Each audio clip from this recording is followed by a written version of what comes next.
Hello everyone and welcome. Today I'm going to be bringing you through my Hexblade or Death Knight build. So since the expansion's release, I've seen a lot of builds that focus on status, damage over time, these sorts of things. But I wanted to take that build and kind of switch it around a little bit to create something that's a little more unique, something that's using statuses, but not for the statuses in and of themselves.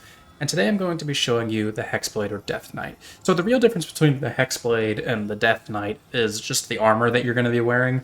I refer to the Hexblade as being the kind of lighter variation, whereas the Death Knight wears heavier armor. You know, they might put on Letos or something. I just really like the Ritualist armor set, so I've been using it. I think it just looks really good, so I kind of made the build around that. So as you saw from the opening, this build can put out some serious damage, and it's doing a lot of damage not only kind of at once, but it's bursting it out in these windows according to the primary skill that's going to be kind of buffing this build, which is the Juggernaut Challenger skill. So as you can see, the two archetypes here are Ritualist, Challenger. So the real theme of this build is buffing up melee. And the cornerstone of what makes this build really strong is the Tainted Blade Mutator. So as you can see here, it increases melee damage by 20% per stack of corroded on the target. And when you have it maxed at level 10, it itself applies a stack of corroded. This also applies to the energy beam that gets shot out of World's Edge, which is really what makes this build so strong. So the reason we have Ritualist here and then Challenger is because we want to be applying status effects with Ritualist and having those status effects last a good amount of time and be powerful, and then we want to be buffing our melee with the Juggernaut skill. So what do we have for our weapons? So I use the Sparkfire shotgun with the Fetid Wounds Mutator. Why?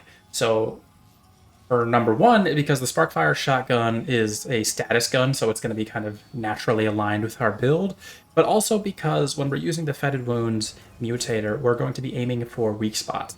And if we are missing or we're not hitting the weak spot, then we're kind of wasting time. And the shotgun aspect of this weapon is going to allow us to take one shot that's going to have a high probability or high chance of getting the corrosion on the target.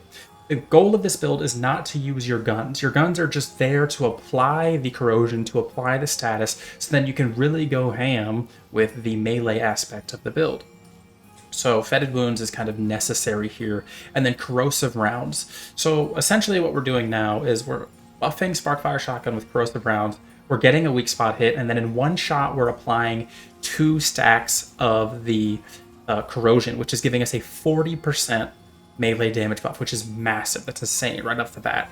Then we're hitting them once with the melee weapon, which is giving us another stack of corroded, buffing it up to 60% melee damage increase. Finally, for the last weapon, we're going to have the Nebula, which is just another way of applying corrosion to the target. So if everything is going according to plan and you're moving quickly, you want to open with Corrosive Rounds, Fetid Wounds to get 2 corrosions. Then you want to quickly switch to Nebula to apply corrosion with this weapon with just 1 shot. Then you're going to start meleeing. That's a total of 80% melee damage increase through your weapons alone. We haven't even gotten to the other aspects of this build. So for my heart, really it's dealer's choice, but there's a reason I really like the Crystal Heart, because the Crystal Heart allows you to tank so much, especially when you have Juggernaut as your ability, because when you have a 25% damage reduction on top of the damage reduction that comes from the bulwark from Juggernaut, you are just so tanky, and you're constantly healing, which allows you to stand toe-to-toe with opponents. And you're going to see that in the second showcase of this build after I go through the build, where I'm standing toe-to-toe with a very strong melee boss with this build in light armor, and it's only going to be stronger if you use heavier armors. Now for my relic buffs here, the whatever you call them, I can't remember what they're called. I like to just use melee and elemental. You could take the elemental one out if you want, but I also like having just a little bit extra damage in the elemental, because when you're clearing the open world, it's nice just to have the elemental damage that spreads from target to target, and you don't have to waste a bunch of time killing every ad. Now let's go through some of the really big aspects of this build and why they're important and why I made these decisions that might seem confusing to you at first. So my necklace here is the Whispering Marble, which grants 3 stacks of Bulwark and increases all damage by 3% per stack of Bulwark. Typically, when you're talking about a status build, most people are going to recommend the Energized Net Coil. This is not a good amulet for this build because it only buffs the status effect damage, and we are a melee build that is using status as our way to get more damage. The other viable choice for this build is the Chains of Amplification, which increases all damage dealt to target suffering from a status effect by 20%, which is really strong as well. The third option that is also good, but I don't really like it as much, is the Matriarch's Insignia, which increases it by 35%, the melee damage. And this is a really good one because it also gives you stamina. But there's a reason that I chose the Whispering Marble, and let me walk you through why I think this is such a good amulet. Because 3 stacks of bulwark at all time is a massive boost to your survivability. It's literally the difference between surviving something that would kill you in one shot in Apocalypse or not. And this is only going to be buffed by the fact that we're using Juggernaut. And when you activate Juggernaut, you're going to get more stacks of bulwark, up to a total of 5. So you're going to have a 15% damage bonus, and you're going to be extremely tanky. That means you're only losing 5% damage compared to the Chains of Amplification, or 15% compared to the Matriarch's Insignia, but you have 5 stacks of bulwark. You're really, really tanky, and it makes a huge difference. And even in light armor, you're going to be extremely survivable. And in heavy armor, you're going to be near unkillable. So what are the other aspects of this build that are really important?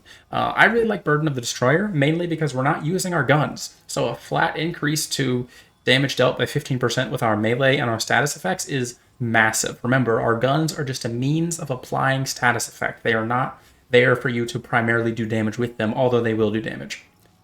A Haneg Crystal, I don't know if I'm pronouncing that correctly, is another great one. This one's kind of hard to get, and you have to do hardcore on Yesha. But if you can get it, it's a huge buff to the build. Deals 5% additional damage for each status effect the target is suffering from. So you activate Miasma, and now you do 20% more damage right off the bat, and they're taking damage from the status effects themselves, which is crazy. The Drakestone Pearl Ring is critical in this build, absolutely important. You can't really skimp out on this one because this allows you to infinitely heavy attack with melee weapons, because you only need 1 stamina to be able to do a heavy attack with the World's Edge. So with this, you can just attack after attack after attack with World's Edge and continue to just keep letting those beams out. And then finally, we have the Dying Ember for base lifesteal when you are attacking with a melee weapon. This is what really keeps you alive. So the general idea with this build is that you're going to be attacking from afar if it's kind of a larger boss, but if it's a melee boss, you're going to be turning on the Crystal Heart, activating Juggernaut, becoming essentially unkillable for about 10 to 15 seconds, and then just swinging with World's Edge. Heavy attack after heavy attack after heavy attack. You're going to be near unkillable. You're going to be life-stealing so much. You're going to be nuking their health bar, and they're just not going to be able to survive. And that's really the core concept with this build, is just swinging with the World's Edge that's going to be buffed to plus 80% damage from just the corrosion that you've applied, and then it's going to be buffed even further with all of these things, and you're going to be extremely survivable because of Whispering Marble, plus Juggernaut, plus if you're using it, Crystal Heart, although really you can use any other heart. So thanks for watching. Here's the next showcase where you can really see the survivability of this build, even in light armor. So the last thing to cover before I end is going to be the traits. I almost forgot these. So obviously we're going to have Affliction and Strongback from the classes we chose. You need Fortify if you want to be survivable. It's going to give you that armor and tankiness. Regrowth is there just to give you some base health regen to make you more survivable. Triage, I actually might consider bringing this up to 10. I just have it at 8 because I was messing around with things. Vigor and Endurance. Then you're going to have Expertise for the skill cooldown because I really just like to be able to spam the AoE. Amplitude makes the AoE skill for the Ritualist absolutely massive. It covers like the entire map. It's great to have in my opinion.